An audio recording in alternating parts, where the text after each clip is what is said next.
I was one of the founding directors of the Brighton Institute of Modern Music, which is a music college based in Brighton, which I was there for quite a few years.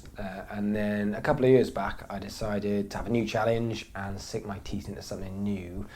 So I started a new band with some friends, just for a laugh really, just to go out, play some gigs. Being a musician, I missed that. And we wanted to play music that we loved, so it was music that we grew up with, but also music which was quite current and modern, which was different to what was at the time, which was quite disco and funk based, which is what was going on at a lot of parties. At the same time, coincidentally, the recession kicked in, and us being a small 3-piece band instead of a clumsy 5 or 6-piece band, we started getting a lot of gigs. So we were travelling all over the country playing loads of fun shows, and as it grew, it became apparent that more bands were needed, so I found some friends and some ex-students and started putting some new bands together. So the business kind of started out of accident, really. No, absolutely not. In fact, weirdly enough, I remember saying when we get to 3 bands, we'll get them full and then we'll stop. Then we got to 3, that became 5, and I remember saying that'll do for 5, then it went to 10, and it kept growing. We very quickly realised that because the bands that we first had were in Brighton, being that they were ex-students and friends of mine, they were travelling quite a long way. We needed bands in different parts of the countries, which is why we then developed to Manchester and Bristol and Cambridge and other areas.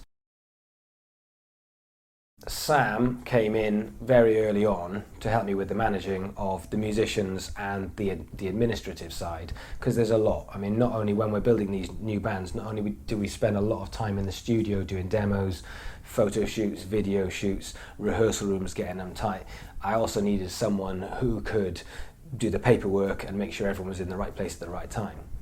As we grew and we started to go around the country, that's when things got very, very serious, and we knew that we needed to build bands to the highest spec that we could possibly build, and I needed specialist help, and that's where I brought Dan in. Dan's job is to build these bands, so Dan will spend time in the studio doing the photo shoots, and it's hard, it's a lot of experience to actually get a really good demo out of 1 or 2 days in the studio, because most bands, when they go in to do a real album, they might spend weeks or even months making an album. We try and recreate it so it's very live based over a period of 1 or 2 days. It's a lot of skill, and he also needs to travel to Manchester or Bristol or Cambridge, something I couldn't physically do, and that started our team. My background is I've got one GCSE. I sat my GCSEs, I passed 1, then my mum made me resit them all again and I failed them all the second time.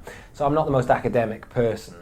When I was 18, I went to music college and I met some of the most inspirational people that I've ever met. And it was at that point I realised that that's what I wanted to do for the rest of my life, was to work with musicians and help musicians to achieve their goals. I worked at that college for five or so years before coming to Brighton to set up my own music college, BIM. I was there for quite a few years helping musicians. We had quite a lot of success with bands like the Kooks and a few other bands. I think we had 26 to 28 top 40 hits in the first 3 or 4 years, so it was very successful. My pet peeve is when I receive messages or emails from ex-students who are working in jobs that they hate and they're not having a career in the music industry. I mean, I hate it. I absolutely hate it. I do feel that with the right help, there is the chance for any musician to get out and have a career, and that's kind of what we do. I see our company now as a foundation for musicians to build their career on. Warble is the glue that holds the entire business together. I actually remember the first time I came into contact with Warble a few years back.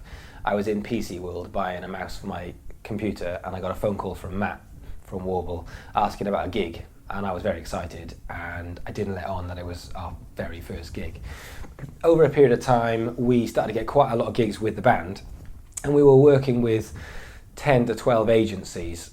All the gigs that were coming through from Warble were not only a lot more of them, but they were a real high standard, and they were very careful and selective when someone asked about our band, because we were a bit of a risk in the way that back then, there weren't many bands playing The Killers and Kings of Leon and Stereophonics, whereas now everybody does it. But at the time, it was a bit of a risk.